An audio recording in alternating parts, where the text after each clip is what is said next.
过去校舍其实只有1层楼，那因为长期的这个漏水，所以有很严重的壁癌的问题，所以大概二十几年前，家长们捐资就新建了铁皮屋，但是铁皮屋的校舍是非常的奇特，所以我们也积极的争取北栋先做了拉皮，那南栋进行重建。最大的特色就是我们根据孩子学习的需求，设计了自主探究学习教室，设计了好时间、孩子森林的阅读室等等。那也因为这样的特色设计，所以我们获得国家卓越建设奖规划设计类的奖项，以及绿建筑钻石级这样的荣誉。学校的需求其实也很明确，就是他们对于空间上协同式教育的部分呢，也有他们自己的想法，所以在教室空间的设计上呢，其实我们就采用了蛮多空间上的结合，来跟外面自然环境上做一个呼应。连续有3年，这个3期的这个校舍重建跟补强，我们投入大概50多亿啊。那让这样的一个校舍崭新了之后，能够带给学校的，那么有更好的一个优质硬体设备，那么我想也是家长所期待的。掌握施政3分钟，台南进步向前冲。今天非常高兴能够来到我们台南市最优质的学校之一虎山实验小学的新教室落成，就在我背后看到这栋。那这栋在2年前开工，你可以看到那个时候1坪造价大概7万多，总共1000多坪花了7000多万，1坪大概7万多。现在这个光是造价起来这个14万、15万都不一定做得起来。所以可见很多事情早点做会比晚点做好。我们也希望虎山实小在硬体设备有了，软体的部分，因为校长跟老师还有家长的努力，可以让这个学校变得更好。因为现在已经成为一个全世界知名的 Eco School 生态小学，那这样子的一个学校，将来可以让这个不管环境教育或是学科教育都能够成为台南市的模范。谢谢林校长，谢谢我们陈会长大家的努力，还有老师家长的努力，可以让虎山实小变得更好，让台南市变得更好。2024台湾灯会在台南，2月3日到3月10日，邀您一起来台南赏灯。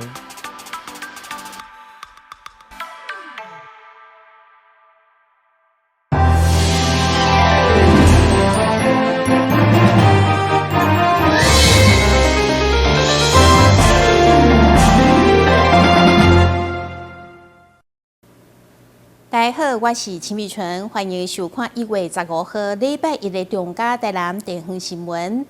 第11屆立法委員的選舉，民進黨在台南市提名6席立委全部當選，其中第3選區的陳廷輝是台南市上懸票，132377票，成功挑戰5連霸，展現堅強的基戰實力。也因此各界嘛將焦點放在後一屆台南市長的選戰。陳廷輝表示，伊有信心用過去的經驗為後一局來努力。感謝，我是立法委員陳廷輝，而且感謝大家，多謝大家到參加、到支持。騎上選舉車向支持者說多謝。台南市第3選區的立委陳廷輝以132377票成功連任立委。不止摕下台南市立委第1高票，在全國女性立委當中，得票數也是第1。我過去得票率是69.77%，那這一次我突破了7成，所以我們不斷的跟自己賽跑，也不斷的跟自己比賽，所以我希望說我們可以把這些成績跟我們的選民交代。車隊數計寫票，沿路不少民眾發恭喜，這次的得票數是民進黨全國第1高票。因此，互看好可能是後一屆台南市長的熱門人選。我會繼續為台南而走，會繼續為台灣祈福。可是，國會未來的生態，我們也要繼續努力。不論是哪一個角色，廷輝一定都會做得很好。對此，陳廷輝無教話講死，強調伊有信心會當用過去的經驗為後一局來努力。總統的選舉。赖清德伫台南得到57万外票，得票率高达50.99%，虽然是全国各县市的冠军，不过陈廷辉讲，接落来要面对立法院调小野大的局面。台南新闻社会采访报道。东区德国厝上帝庙1月14号举办彩绘会灯的活动，邀请境内9个里的亲子家庭做伙参加。而且这届所有亲子共同创作的会灯，伫最近将会开始挂伫上帝庙四周围做展示，一直等到农历3月3号上帝公的生日。德国厝上帝庙首次举办彩绘祈福花灯活动，邀请境内9里的亲子家庭报名参加。温馨趣味的活动安排，吸引近千的民众到场同乐。这个活动我觉得非常有趣，对，然后他们整体规划看起来动线啊什么的都蛮好的。那第一次来体验看看，我觉得下次应该也会再来参加这个上帝庙的活动。我这届要来举办的这个儿童彩绘比赛，啊，那配合着从小国小，啊，那要来做伙来举办这个灯笼彩绘比赛，咱是甲这南台科技大学因遮产业合作，啊，来做伙来举办着咱这9里呢，或者小朋友呢来彩绘，啊，彩绘了后呢，阮伫个过年的进前会甲挂伫阮庙的庙埕，啊，希望大家会当来找伊的佳作、伊的画的物件呢，来展示安尼。也因为这是德国厝上帝庙首次举办的彩绘花灯活动，不但有意义，而且更具有教育意涵。真侪里长更亲自带队来参加。德国厝上帝庙办理了这个彩绘灯笼的活动哈，让我们地方上各里的小朋友还有家长哈都觉得非常的棒哈，可以踊跃的参与这样子一个文化艺术的活动，那也让我们里长感觉到非常的荣幸。可以配合庙方来办理这一次彩绘灯笼活动。竹高处上帝庙哈，第一次办的画灯笼比赛，哎呀，主要是为了那个文化传承，还有那个促进地方发展呢。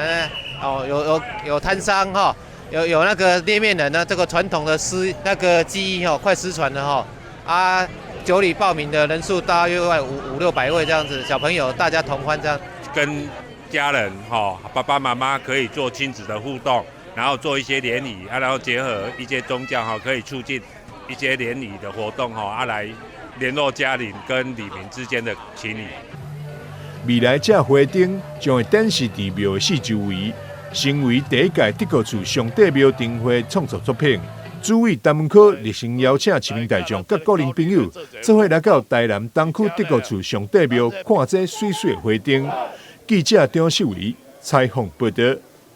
农历过年将要来到，各大宫庙嘛开始伫准备2年的钱宝。台南2大城隍庙当中的副城隍庙将发送1000份50块的金色的钱宝，关城隍庙则是准备1500份的金包银20块的钱宝，将伫29暝子时开庙门的时阵免费送给民众。台南副城隍庙今年特别邀请到设计师许静文。结合庙内特有的图文意象，设计出相当特别金色50块的开庙门钱宝，将伫咧29暝开庙门后免费发送。若是无摕到钱宝的民众，嘛免失望。庙方嘛非常大声，伫新春期间，另外准备了3000份10块钱宝，要来互行出向客添财添福气。咱设计原来2个门神啦，就是东港开庙门吼，咱的。这个30暝一天来开庙门，11点下暗11点来开庙门，所以有来参与的信众，咱拢会送一个50招财签物。关城隍庙，这是以较少流通的20块圆箍啊，设计为钱宝，由金色外环甲银色内柄所组成的双色圆箍啊，呈现金包银的意涵。它的颜色是金包银啊。俗称就是一定会拿到，一定会赢。最主要钱宝是咱这个咱城隍爷咱信众这种的钱生钱，让他拿回去保平安也可以那个做生意也可以。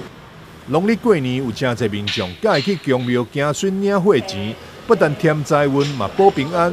庙方嘛特别分享钱宝招财撇步。只要将求来的钱某放伫咧厝内财位、办公室，也则是公司店面作为定价之宝，嘛会当随身载咧，就会当招财招福气。记者张世伟采访报道。这位32岁已经结婚的女性朋友，因为伫5当前被诊断出得到恶性的胰腺肿瘤，而且转移到淋巴，需要做化疗。不过，伊患了药物对卵巢有伤害，惊无法度生囝，所以由奇美病院妇产部伫化疗进前，先进行胚胎冷冻，后来嘛成功生下一个囡仔。面对化疗或者是放射治疗的女性患者，如果失去生育的能力，将是内心的一大负担。因此，奇美病院妇产部升德医学科，为了帮助未婚或者是癌症病友的女性，限制生育甲抗癌真歹来做决定。现在提供冻卵甲冻胚胎，只要伫咧做化疗进前2礼拜，就能为癌症病友预先来做准备。是癌症的病友的女性，她们可能就是在开完刀或者是罹患一个癌症之后，不久的将来她们要马上去做化疗。那化疗可以杀死癌症细胞，也可以杀死我们卵巢的细胞。所以说，如果她们可以在化疗之前给我们2个礼拜的时间，只要2个礼拜，我们就可以帮她做一个卵子的冷冻，或者是已经结婚的女性，她们可以做一个胚胎的冷冻。那等他们治疗完成之后，他们准备好可以要来备孕，要当妈妈了，我们再把胚胎或者是卵子来做一个受精，那帮他们做备孕。所以说，这是一个就是生殖医学科目前提供给癌症或者是说未婚的女性，给他们一个新的选择。医师表示，虽然冻卵并未用保证日后一定有生，因为年纪愈大，所需要的冷冻卵子也愈多。不过，奇美病院到目前已经有多位癌症病友伫咧治疗后成功来生产，其中包括子宫内膜癌、卵巢癌、甲黏癌等无同的病例。台南新闻林根采访报道。为了彰显眷村美食的特色，甲早期年节闹热的盛况，宜园林美苑特别邀集南营眷村文化馆、甲南区区公所、新城里以及台南市的各大眷村，做伙举办台南眷村年会大家活动，邀请市民朋友伫1月18到22号，踊跃到台南市立棒球场边仔棒球大道采买眷村年会。看到这规道的眷村美食，有湖南腊味、港式腊肠、四川的腊肉、狮子头，加山东大饼等，这拢是过去眷村所留落来好滋味。为了彰显过去眷村的美食特色，由宜园林美苑发起，邀请南营眷村文化馆、甲眷村年货大街首次办理的南区新城里，将过去的水沟社眷村美食汇集做伙，将举办台南眷村的年会大家。每一年好像都很期待哦，我们的建村年货大街了。虽然我们是民间自发性的一个就是活动啦哈。我们可以自豪啦，坦白讲，我们主办单位可以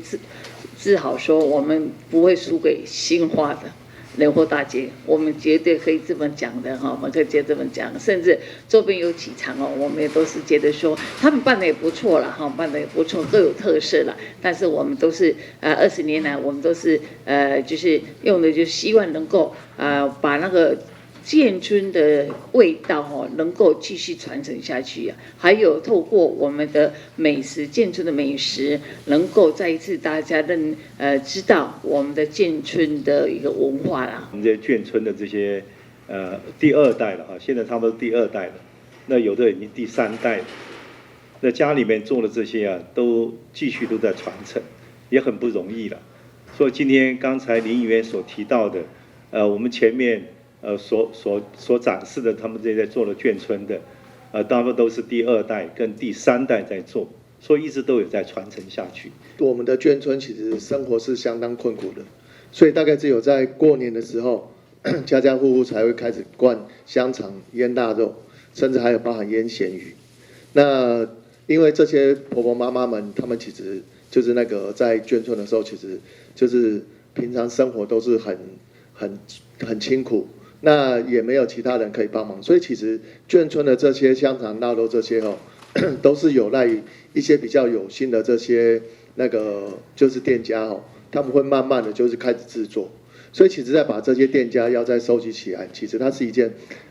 非常不容易的事情。台南冠春年会大家对2004年举办到现在已经满20档，真侪店家拢是传承到第2代或者是第3代。议员表示，为了将过去冠春的文化甲美食找倒转来，主办单位会用讲真用心，而且冠春的美食嘛无输新华的老家。欢迎民众伫1月18到22，每天上午9点到暗时9点，拢会到市立棒球场边的棒球大道来采买。台南新闻林根采访报道。为了应应将要举办的2024台湾灯会以及春节的连续假期，台南市政府特别邀集相关单位，针对各大景点今年交通疏运计划。15号由副市长叶铁山主持记者会，呼吁市民甲游客爱多多使用大众运输工具，或者是活动的接驳车，轻轻松松伫台南佚佗。2024台湾灯会伫台南，加上春节连假，会当有期。咱市伫农历春节期间，将会迎来满满人潮甲车潮。市府提前做好准备，针对各大景点以及台湾灯会周边交通，做了一系列规划，为道路管制、设立临时停车场、大众交通工具等等的规划，就是希望会当让大家有一个顺顺的交通。今年我们台湾灯会在台南举办。2月3号就在我们的安平即将来启灯，那以及2月24号会在我们的高铁灯区来做启灯。那这是16年后，那台南重新办理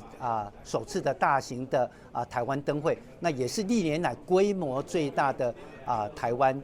灯会。那另外就是我们在西北的地方也有我们的月津港灯节，还有我们的新营天鹅湖的波光节以及几米的大型的装置的艺术展览。同时我们在2月24号到3月10号也有台湾国际蓝展以及世界兰花会议。我想这么众多这么棒的这些活动都值得大家到台南来行春。那为了让大家来台南行春的时候有更好的交通运输，交通局也特别连结了我们民间的这些运输业者，大家一起来规划整个交通的运输。同时在灯会期间，我们安排了很多的接驳车，用专车的方式来接驳大家到任何的一个所谓的观光景点，以及我们的一个灯会。同时在我们高铁灯区的部分，还加入了台铁跟高铁的一些运输。所以我相信自己开车或是大众运输工具，在今年我们都做了妥善的一个规划。交通局长王明德表示，有估伫灯会期间，假日上大参观人潮将会有45万人次。2月3号起，安平灯区嘛开展，林默娘公园周边的安义路、庆平路、广州路、运河路等将会管制作为行人道路区。另外，也增辟了临时的停车场，会当增加车位5000外个，机车位7000外个。也呼吁民众爱多加利用大众交通工具，轻松来出游。记者张秀维采访报道。台南市七股区三股里原本的活动中心，因为使用的空间无够，而且建筑老旧有安全的疑虑，所以台南市政府编列3162万来兴建新的活动中心。15号正式动土，预计114年完工。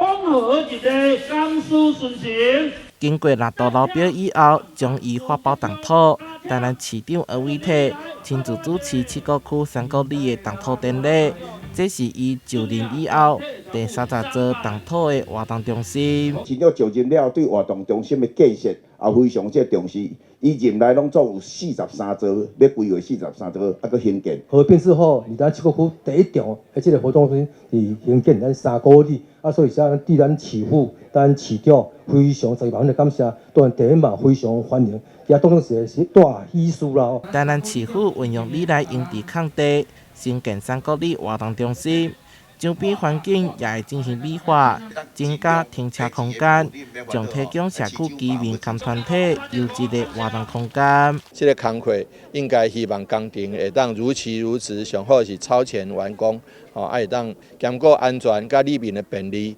新建的三国里活动中心是一层楼建筑，总面积200平，总经费3162万，规划活动场馆、里办公处以及社区团体运用空间等等，工程工期360天，有价值114年1月完工。台南新闻社会采访报道。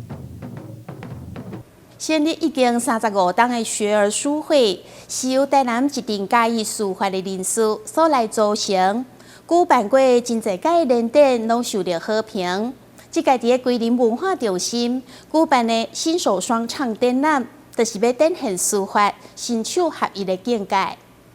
学儿书会结合老中青世代创作，举办新手双唱展览。这个主题出自孙过庭的书谱，体现会员写书法几十档来，新手受到特别的境界。在这个书会当中，我就大概就把现在台南的这个最精彩的书法作品都集中在一起了。书法有各种不同的这个文体啦但是这个展览就是我们说的五体并成行书啦、楷书、草书、生命的大概各种的这种五体的这种书法艺术的表现。大概我们在这个展览当中可以看到，非常完整，也很极致。为已经85岁王志祥校长，到将近50岁的尤振宇，每一位会员拢提出上有代表性的作品，互相交流探讨书法经验，提升书艺程度。那我们这个书会呢，因为他们都来自不同的师承，各有所长，所以就显得我们这次的这个展览呢，非常的多元。而且这个艺术的表现的成分呢，非常的这个缤纷就是说个体都能展现他们的专精的部分比如说我们那个陈吉山老师他有一个新创的一个书法也是给我们耳目一新的一个视觉的一个飨宴。这次在桂林文化中心举行的会员联展，要来呈现会员书法功力，欢迎对书法有兴趣的朋友。把握难得的机会来参观。台南新闻社会采访报道。